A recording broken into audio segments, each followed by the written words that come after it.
그리스도 예수 안에 있는 속량으로 말미암아 하나님의 은혜로 값없이 의롭다 하심을 얻은 자 되었다 하신 주님, 값없이 주신 은혜로 하루하루를 살아갈 수 있게 하심에 감사합니다. 바이러스로 인해 전 세계가 혼란스럽고 어지러움 속에서 우리의 자금을 알게 하시니 감사합니다. 주님의 말씀에 따라 나의 이익과 만족을 내려놓기보다 눈에 보이지 않은 작은 바이러스 때문에 내려놓았습니다. 끝까지 이기적인 우리의 모습을 주께 내려놓고 회개합니다. 주님, 이런 우리를 받아주시고 주님의 말씀에 따라 내 삶을 내려놓을 수 있는 우리 되게 해주세요. 청년의 때 삶을 살아가면서 해야 할 중요한 선택들이 이 시기에 너무 많이 있습니다. 선택의 기로에서 주님의 지혜를 구하게 하시고 그 어느 길에서도 함께할 주님을 느낄 수 있길 원합니다. 깨어 주님과 함께하는 순간들을 아는 우리 되게 해주세요.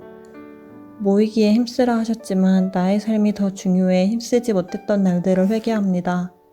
모이고 싶어도 모일 수 없는 현재를 통해 공동체의 소중함을 알게 해주셔서 감사드립니다.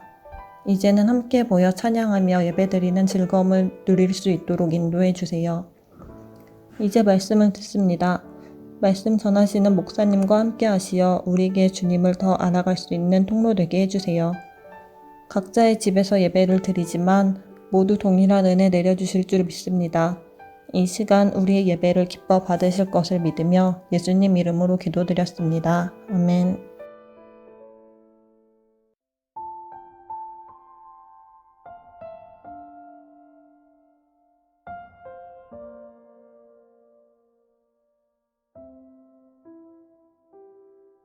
내가 소리내어 여호와께 부르짖으며 소리내어 여호와께 간구하는도다. 내가 내 원통함을 그의 앞에 토로하며 내 우환을 그의 앞에 진술하는도다. 내 영이 내 속에서 상할 때에도 주께서 내 길을 아셨나이다. 내가 가는 길에 그들이 나를 잡으려고 울무를 숨겼나이다. 오른쪽을 살펴보소서. 나를 아는 이도 없고 나의 피난처도 없고 내 영혼을 돌보는 이도 없나이다.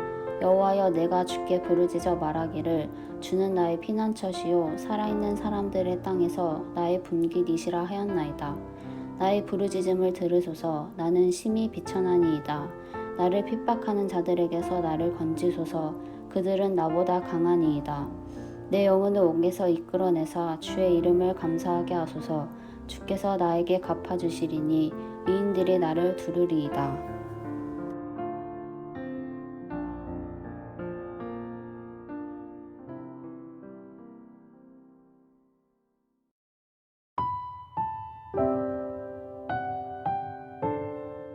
샬롬 피카소 공교회 청년 여러분, 한 주간도 잘 지내셨어요?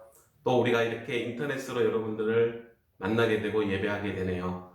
참 힘든 시간을 보내는 것 같아요. 이럴 때일수록 우리가 믿음 안에서 하나님의 말씀 의지하며 살아갈 수 있다면 고난 속에서도 우리와 함께 하시는 그 하나님의 은혜가 여러분들과 함께하는 시간이 될 줄로 믿습니다. 오늘 말씀은 인생의 고통으로 힘이 들 때 시편 142편 1절과 7절 말씀을 통해서 같이 함께 은혜를 나누고자 합니다. 사람은 살면서 늘 행복하고 즐거울 수는 없습니다. 때로는 힘들기도 하고 고통의 순간을 경험하죠. 우리는 모두가 다 질병, 사고, 또 사망에 이르는 그런 시련들을 만나게 됩니다. 실제로 많은 사람들이 우리가 신앙을 갖고 있는데 왜 믿음의 사람들이 이런 고통을 당해야 되는가? 하나님은 왜 이 세상에 고난과 시련의 문제에 대해서 지켜보고만 계시는가? 이런 질문을 많이 합니다. 또 이 문제로 인해서 낙심해서 교회를 떠나버린 사람들도 많이 있어요. 그리고 스스로 무신론자가 되어버립니다. 사실 고통을 당하는 사람들, 아파하는 사람들에게 있어서 그들을 설득시키고 이해시키기에는 너무나도 힘든 일이 많이 있어요. 왜냐하면 우리가 갖고 있는 이 제한적인 지식으로 그 고난과 고통의 문제를 다 이해할 수 없기 때문입니다. 사실 이 고난의 문제는 쉽게 정의되어지지 않으므로 힘들어요. 그러나 기독교 신앙은 이러한 고통과 아픔과 고통을 당하는 자들에게 있어서 그들을 설득시키고 이해시키기에는 너무나도 힘든 일이에요. 왜냐하면 우리가 갖고 있는 이 제한적인 지식으로 하나님의 크신 뜻 안에 있는 이 고난과 역경, 이 시련의 문제들을 다 이해할 수가 없기 때문입니다. 고난의 문제는 쉽게 정의되어져서도 안 되고 이해하기도 힘들지만, 그렇다고 해서 기독교 신앙은 그 문제에 대해서 외면하거나 또 막연하게 생각해서도 안 됩니다. 왜냐하면 이 문제는 너무나도 중요한 문제이기 때문에 그렇습니다. 누군가 힘들고 외로울 때, 고통으로 절망할 때 그리스도인들은 그들을 찾아가서 위로하고 격려해주고 또 함께 위로해 줄 수 있어야 됩니다. 인생의 고통으로 힘이 들 때 오늘 우리에게 주시는 이 시편 142편 말씀을 묵상하면서 위로해주고 또 위로받기를 주님의 이름으로 축원합니다. 시편의 많은 부분들이 이 다윗의 비탄하는 시로 기록이 되어 있는 것을 보게 돼요. 오늘 말씀도 다윗이 고통 가운데 하나님 앞에 부르짖는 내용을 담고 있습니다. 시편의 많은 부분이 바로 이 다윗이 쓴 시들이 많이 있는데요. 그 주제가 바로 고통과 절망 속에서 쓴 비탄하는 시들이 많이 기록되어 있어요. 오늘 이 말씀도 다윗이 극심한 고통 가운데 하나님 앞에 부르짖는 내용을 담고 있습니다. 오늘 본문의 말씀에 나타난 이 시편 142편 말씀을 이해하기 위해서는 배경이 되는 사무엘상 24장 말씀을 여러분들이 읽어보면 좋겠어요. 다윗이 사울왕의 핍박을 피해서 유랑 생활을 할 때 그가 엔게디 광야에 있는 한 굴에 피신해 있었는데요. 그때 이 시를 쓴 것으로 보여집니다. 시편 142편을 묵상해 보면 다윗이 지금 너무나도 극한 고난과 아픔을 가지고 있다는 것을 우리는 알 수 있어요. 다윗은 지금 자신의 처한 형편을 이렇게 말하는 것을 보게 되는데요. 우리 2절 말씀 다 같이 한번 읽어볼까요? 시작. 원통함을 그의 앞에 토로하며 내 우환을 그 앞에 진술하는도다. 오늘 이 2절 말씀에 나타난 원통함이란 이 단어는 억울함을 말해요. 여러분들 혹시 억울한 일로 인해서 질연을 당하거나 또 아파한 적이 있나요? 그때는 어떠신가요? 너무나도 힘들지요. 밤에 잠을 못 자지요. 마음에 분노가 나타나죠. 다윗도 마찬가지입니다. 지금 다윗이 고통 가운데서 그 고통이 가시덤불처럼 자기를 감싸고 있고 또 질식해버릴 것 같은 그런 상황임을 고백하고 있어요. 사실 다윗이 지금 이런 고통과 아픔을 당한 것은 자기의 죄로 인한 결과가 아니라는 것이죠. 여러분들, 내가 잘못을 하지 않았는데도 원통하게 억울하게 고통을 당할 때 여러분들의 마음은 어떠신가요? 오늘 이 본문 말씀에서 다윗은 원통함이라는 그 단어를 통해서 자기의 심정을 표현합니다. 그리고 그것이 내게 있어서 우환이라고 그렇게 진술하고 있어요. 3절에서는 얼마나 고통스러웠는지 자기의 영혼이 상했다라고 해요. 여러분들 아무리 힘들어도 여러분들의 영혼이 고통받는 그런 극심한 아픔과 상처를 가져본 적이 있어요? 다윗은 또 하반절에 원수들이 자기를 잡으려고 곳곳에 함정을 파놓았다라고 그렇게 말씀하고 있어요. 이것은 다윗은 어느 곳에도 갈 곳이 없다는 거죠. 그리고 더 절망적인 것은 이제 그의 주변에 아무도 없다는 것이죠. 오늘 본문 말씀 4절 한번 읽어볼까요? 시작. 오른쪽을 살펴보소서. 나를 아는 이도 없고 나의 피난처도 없고 내 영혼을 돌보는 이도 없나이다. 이러한 이 다윗의 비탄에 가까운 이 표현은 사실 우리가 글로 표현해서 우리가 또 이 시편 말씀을 읽는다고 해서 이해할 수 있는 그런 고통이 아니죠. 누군가가 고통을 당할 때 내가 그 고통을 당해보지 않으면 그 사람의 고통을 이해할 수 없듯이 오늘 마찬가지 상황이에요. 그러나 우리도 다윗과 같은 이런 고통의 상황 속에서 살아갈 수 있어요. 아마 지금 온 나라가 코로나19로 인해서 정치, 경제, 사회, 문화, 교육까지 너무나도 힘든 그런 시간들을 보내고 있어요. 어쩌면 여러분들도 이런 고통과 절망 가운데 살아가고 있지는 않는가요? 그럴 때 다음 말씀을 기억하십시오. 로마서 8장 18절인데 우리 같이 한번 읽어보도록 합니다. 생각하건대 현재의 고난은 장차 우리에게 나타날 영광과 비교할 수 없도다. 또 베드로전서 2장 20절과 21절입니다. 죄가 있어 매를 맞고 참으면 무슨 칭찬이 있으리요. 그러나 선을 행함으로 고난을 받고 참으면 이는 하나님 앞에서 아름다우니라. 이를 위하여 너희가 부르심을 받았으니 그리스도도 너희를 위하여 고난을 받으사 너희에게 본을 끼쳐 그 자취를 따라오게 하려 하셨느니라. 그러므로 여러분들 힘들고 어려울 때마다 첫 번째로 하나님을 바라보십시오. 다윗은 죽음 앞에서 두려움과 고통 속에 있을 때 하나님을 바라봅니다. 그 이유는 무엇일까요? 이 고통과 절망을 해결해 주실 분은 오직 하나님 한 분이라는 그 믿음 때문에 그렇습니다. 믿음이 있기 때문에 우리는 하나님을 바라봅니다. 그것을 히브리서 12장 2절에 다음과 같이 강조하는데 우리 같이 한번 읽어봅니다. 시작. 우리의 믿음의 창시자요 또 완성자이신 예수님을 바라보자. 그분께서는 자기 앞에 놓인 기쁨으로 인해 십자가를 견디사 그 수치를 멸시하시더니 이제 하나님의 왕자 오른편에 앉으셨느니라. 그렇다면 히브리 기자가 강조하는 믿음이란 무엇입니까? 힘들고 어려울 때마다 나를 위해서 내 고통을 담당하시고 십자가에서 피 흘려 죽으신 그 십자가의 주님을 바라보라는 것이죠.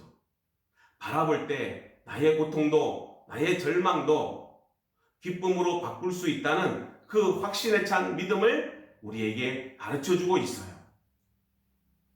결국 고통과 고난 속에서 하나님을 바라본다는 것은 우리의 믿음의 문제입니다. 내가 어떤 어려움과 절망 속에서도 하나님이 나를 도와주신다. 나와 함께 해주신다. 하나님은 나를 결코 버리지 않으신다. 지금 고통으로 힘들지만 미래가 보이지 않지만 하나님께서는 나에게 이길 힘을 주신다. 이런 확신을 갖고 살아가는 거예요. 여러분들 정말 힘들고 어려울 때 무엇으로 이 문제를 해결해 왔어요?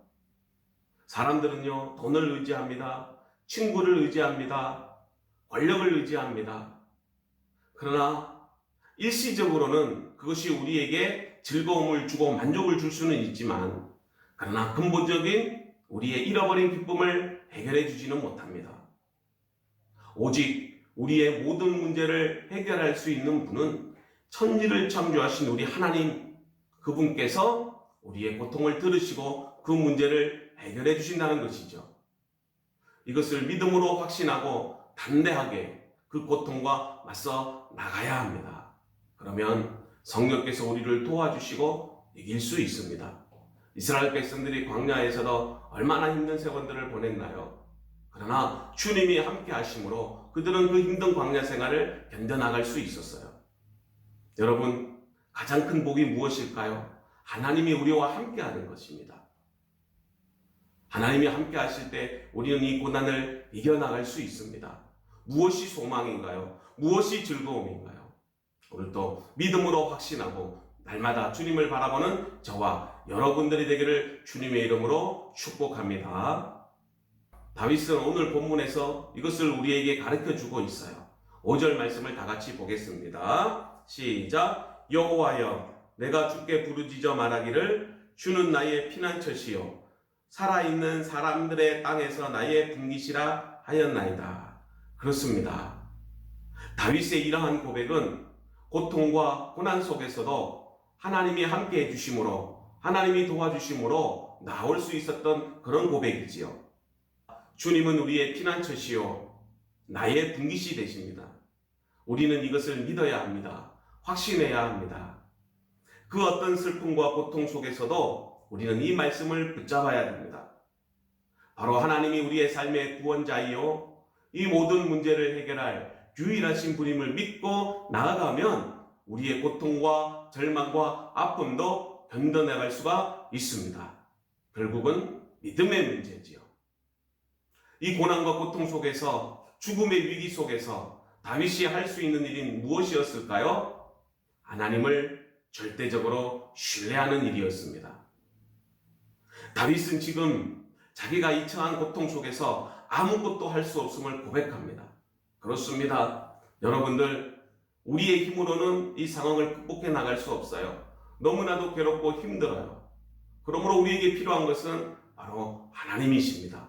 어린 새가 어머니가 물어주는 그 음식을 먹고 자라듯이 우리는 날마다 하나님 안에서 하나님이 주시는 그 은혜 가운데 살아가야 됩니다. 6절 말씀을 우리는 봅니다. 자신의 처지를 뭐라고 표현하죠? 나는 심히 비천하나이다. 박해하는 자는 나보다 강한 이이다. 여기서 비천하다는 말은 쇠약하다, 미약하다는 뜻이죠. 사실은 자기는 아무것도 아닌 존재예요. 하나님이 도와주시지 않으면 자기는 단 하루도 살 수 없다는 그런 고백을 하고 있어요. 여러분, 내가 나약하기 때문에 하나님을 바라봅니다. 내가 의지할 곳이 없기 때문에 하나님을 의지하는 것이죠. 하나님 앞에 모든 것을 맡기는 그런 신앙, 그것이 오늘 다윗을 통해서 우리가 배워야 될 영적 교훈입니다. 군대 간 사람들은 다 경험하는 것이 있어요. 그것은 바로 유교훈련입니다. 유교훈련을 받으면 너무 힘이 듭니다. 그때 장애물 코스가 있는데 제가 유교훈련을 받을 때 산에다가 로프를 걸어놓고 외줄 타기도 하고 두 줄 타기도 하고 세 줄 타기도 합니다. 보기만 해도 아찔하죠. 그런데 이상한 것은 그 장애물을 넘어가기 전에 조교들이 PT 체조를 시킵니다. 빨간 모자를 쓴 조교들이 으름장을 놓으면서 계급장도 떼고 PT 체조를 시키는데 얼마나 힘든지 처음에는 원망이 많이 나왔어요. 근데 나중에 그 이유를 알고 나면 오히려 감사해져요. 왜 그렇습니까? 그렇게 해서 힘을 뺍니다. 힘을 빼야지 사고가 나지 않아요. 오히려 안전하다는 것이죠. 힘이 남아있으면 자기가 힘쓰다가 오히려 실수하고 사고가 난다는 거죠. 저는 수영을 좋아합니다. 수영을 잘해요. 근데 수영을 처음 배울 때 강사 선생님들이 제일 먼저 하는 말이 몸에 힘을 빼라고 해요. 사실 몸에 힘이 잘 안 빠지잖아요. 그런데 물도 많이 먹어보고 또 힘도 들고 그러다 보면 어느 순간에 자연스럽게 몸에 힘이 빠져요. 근데 몸에 힘이 빠지면 수영을 잘할 수 있더라고요. 마찬가지입니다. 고난도 이런 뜻이 있어요. 고난은 나의 힘을 빼는 거예요. 내가 의지했던 모든 것들을 다 버리는 거죠. 주님이 주시는 그 고통과 고난을 통해서 우리가 더 하나님을 신뢰하고 하나님을 바라보고 하나님을 의지할 수 있다면 그 고통과 아픔과 상처도 우리에게는 은혜가 된다는 사실이에요. 세상의 줄을 끊고 하나님의 줄을 붙들 수 있기 때문에 그렇습니다. 사람이요, 세상에 기댈 게 있으면, 자기 힘이 남아있으면 자꾸 세상을 기웃거리는 게 이 죄악된 인간의 특징이에요. 여러분, 거듭 실패하면서도 도박하는 사람들의 이야기를 들으면 돈이 나올 구멍이 있으면 계속해서 그 도박을 한다는 것이죠. 심지어는 손가락이 잘려도 발가락으로 화투를 친답니다. 여러분, 세상 의지하지 마세요. 세상 의지했다가 언젠가는 세상 의지하지 마세요. 돈이 좋으세요? 권력이 좋으세요? 그러나 언젠가는 다 사라질 안개와도 같아요. 그거 붙들고 있다가 결국 망할 것이라면 하나님께서 고난과 고통을 통해서 미리 끊어주는 것이 축복입니다. 어차피 낡은 줄, 썩은 줄이라면 미리 끊어놓은 게 유익합니다. 그래야 우리는 영원히 끊어지지 않는 하나님의 줄을 붙들지 않겠습니까? 고린도후서 12장 10절에 사도 바울이 다음과 같이 고백합니다. 내가 약할 그때에 곧 강함이니라. 그러므로 인생의 짐이 무거워질 때, 고통이 닥쳐올 때 오직 믿음으로 확신을 갖고 하나님만 의지하실 수 있기를 바랍니다. 그러면 하나님께서 여러분들의 인생을 책임져 주십니다. 두 번째, 힘들 때마다, 고통스러울 때 하나님 앞에 나아가 부르짖어 기도하십시오. 하나님을 절대적으로 신뢰하면 그 다음에는 하나님 앞에 나아가 기도해야 합니다. 기도는 상황에 따라서 묵도, 또 속삭이는 기도, 부르짖는 기도 등으로 나눌 수 있어요. 다윗은 지금 부르짖는 기도를 하고 있어요. 그도 그럴 것이 상황이 아주 절박해요. 하나님이 도와주시지 않으면, 지켜주시지 않으면 자기는 죽습니다. 그래서 다른 것을 의지할 게 없어요. 그래서 오직 하나님만 의지하며 기도하는 거죠. 힘들 때마다 기도하십시오. 다윗은 다른 것은 의지할 게 없어요. 오직 하나님만 의지하며 지금 간절하게 기도하고 있어요. 죽고 사는 문제가 그의 앞에 놓여져 있어요. 그러니 그냥 조용히 묵상하며 조용히 기도할 수 없었어요. 자동적으로 부르짖는 탄식의 기도가 나오는 것입니다. 1절 말씀을 보면 소리내어라는 말이 2회 반복이 됩니다. 열정적으로 부르짖는 것을 의미하죠. 또 2절에 보면 토하며 이런 말이 있어요. 그리고 진술하는도다. 여기서 토한다는 말은 붓다, 쏟다 이런 뜻을 가지고 있어요. 즉 다윗은 자신의 모든 사정을 숨김없이 내놓고 간절하게 기도합니다. 그 기도가 얼마나 절박한지요. 여러분, 하나님은 이 간절한 기도를 절대로 외면하지 않으십니다. 그리고 응답해 주셨어요. 그렇게 집요한 사울의 추격에도 불구하고 그는 안전하게 피해 다닐 수 있었고, 마침내 사울이 전사한 후에 다윗이 온 이스라엘의 왕이 되는 것을 보게 됩니다. 이러한 결과는 무엇으로 가능한가요? 바로 다윗의 기도의 승리였습니다. 사랑하는 빛과 소금교회 청년 여러분, 오늘 말씀의 결론을 맺고자 합니다. 지금 여러분들이 처한 현실 너무나도 힘들고 어려울 줄로 압니다. 어쩌면 다윗처럼 이런 절망적인 상황 가운데 놓이게 될 때 오늘 이 본문 말씀을 기억하시기를 바랍니다. 마태복음 5장 4절에 보면 애통하는 자는 복이 있나니 그들이 위로를 받을 것이며, 그렇습니다. 여러분들 하나님 앞에 나아가 기도하십시오. 애통하십시오. 주님은 여러분들의 아픔을 다 알고 계십니다. 믿음으로 인내하고 주님 바라보고 기도한다면 주님께서 그 문제를 해결해 주십니다. 물론 고난이 사라지는 것은 아니에요. 주님 오시는 그날까지 이 고난의 문제는 계속해서 우리를 힘들게 할 겁니다. 그렇기 때문에 우리는 그 고난 속에서도 믿음으로 인내하며 하나님을 바라보며 견뎌나갈 수 있어야 됩니다. 그럴 때 그 고난 속에서도 우리를 성숙시키시고 우리를 변화시키시는 그 하나님의 은혜를 우리는 경험할 수 있습니다. 여러분, 경제적인 문제, 직장, 학교, 이성 간의 문제, 가정에 대한 문제, 신앙의 그런 어려움으로 인해서 낙심될 때가 얼마나 많이 있습니까?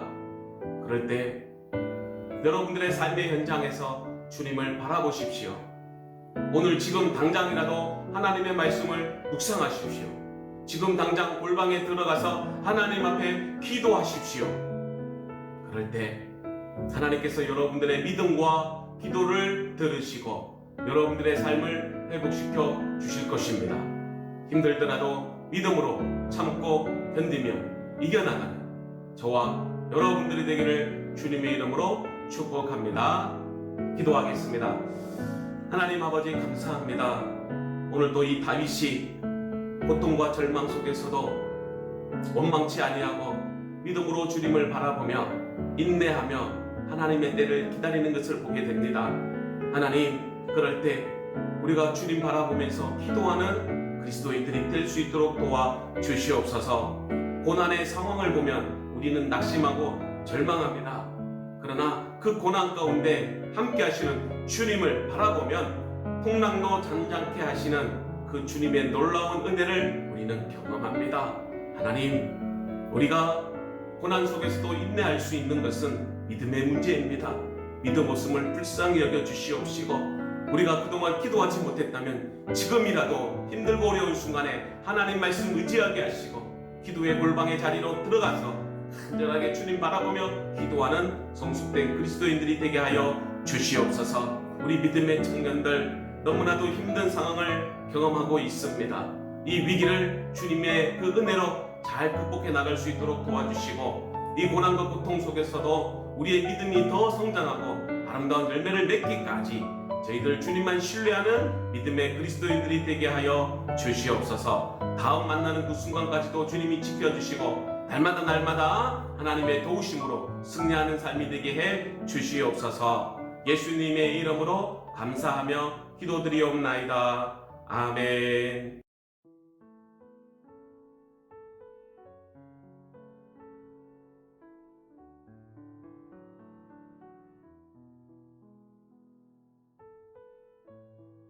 네, 그거 기념하는 주일이니까 여러분 다들 그리스도의 고난을 묵상하시고 예수님의 보혈을 생각하는 한 주가 되셨으면 좋겠습니다. 그리고 4월 월삭 기도회가 있네요.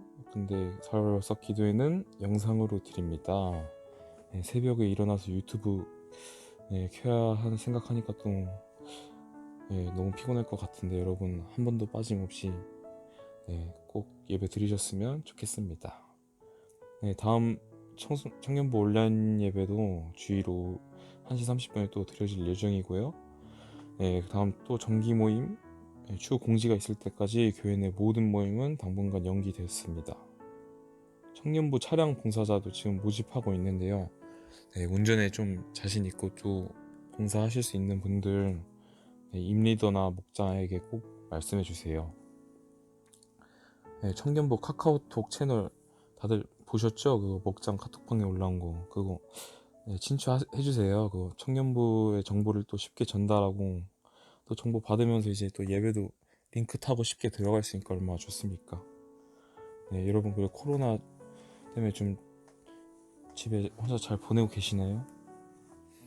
저는 요즘에 그 아동센터에서 일을 하고 있거든요. 근데 아동센터 센터장이 이제 자기가 이제 독실한 크리스찬이라고 그러는 거예요. 그래서 아유 좀 착하신 분이구나 했는데, 아니 이분이 그 센터에 있는 그 예산을 빼먹고 막 자기 차를 안 쓰고 그 센터 카니발을 그냥 자기 차처럼 막 쓰는 거예요. 그리고 막 기름값도 예산에서 청구하고 막 직원들한테서 돈 뺏고 막 나쁜 말하고, 그분 벨소리에서 그 예수 사랑하심을 울렸을 때 진짜 어떻게 자기가 그리스도인이라고 말하면서 어떻게 이렇게 이중적인 모습을 보여줄 수 있을까, 이런 좀 생각이 들었는데, 여러분들 꼭 일단 그리스도인이라고 생각하시면 세상에 모범을 보이며 착하게 살아가는 사람이 되셨으면 좋겠습니다.